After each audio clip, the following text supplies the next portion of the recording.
In the early 20th century, in the hot and sleepy town of Key West, South Florida, a figure emerged who would soon cast a sinister shroud over the community.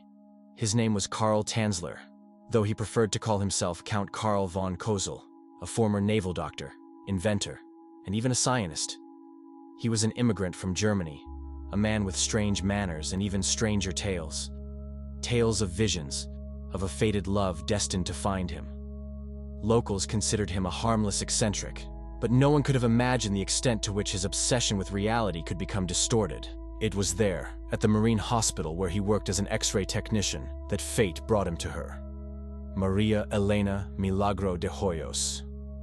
She was just 22 years old, a Cuban-American beauty from Key West, but she was slowly being consumed by tuberculosis, an incurable scourge of that era. For Tanzler, it was no coincidence. He recognized Elena as the woman from his visions, his destined love. And despite her critical condition and the vast age difference, his obsession ignited with a frightening intensity. He began to treat her using all available and even unavailable methods, including exotic herbs, electrical discharges, and even some of his own inventions. Nothing helped. Tanzler was obsessed with the idea of saving Elena. He employed all his pseudo-scientific knowledge and even occult methods. Homemade electrical devices, folk remedies, suspicious concoctions. He claimed he could cure her, but it was merely a desperate attempt to cheat the inevitable. Elena's family, having exhausted all hope, allowed this eccentric to conduct his experiments, unaware that his mind had already begun to drift dangerously towards madness. But no effort could stop tuberculosis. And on October 25th, 1931, at the age of 22, Maria Elena Milagro de Hoyos died. Tanzler was by her side, and in his distorted world, a far darker chapter began. After Elena's death, Tanzler paid for her funeral and even built an expensive mausoleum in the local cemetery. For 2 years, he visited Elena's grave daily, spending hours and then nights there, talking to her, convincing himself she was responding. But his obsession did not wane. His mind, long since poisoned by grief, strange beliefs, and perhaps a developing illness, made a decision that defied all moral norms. He could not allow his fated love to leave him. In 1933, under the cover of night, Karl Tanzler committed an act that would forever etch his name into the darkest annals of criminal and medical history.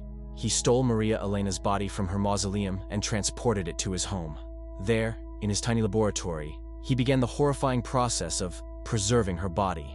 He used formaldehyde, preserving oils, to halt decomposition.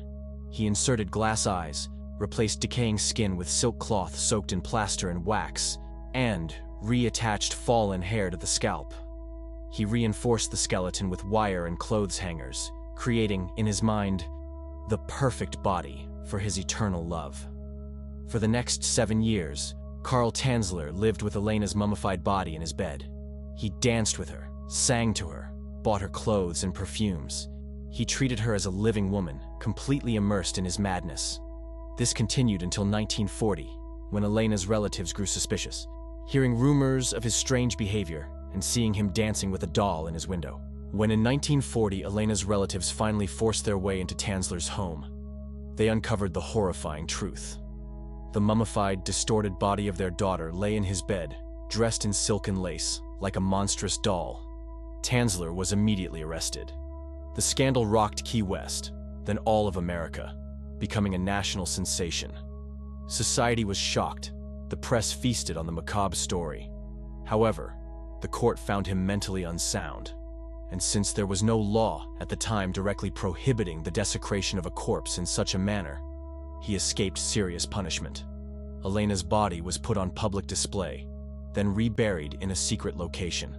Karl Tanzler spent the rest of his life in solitude, continuing to claim that his actions were an act of true love, dreaming of being reunited with his Elena. He died in 1951, never abandoning his obsession.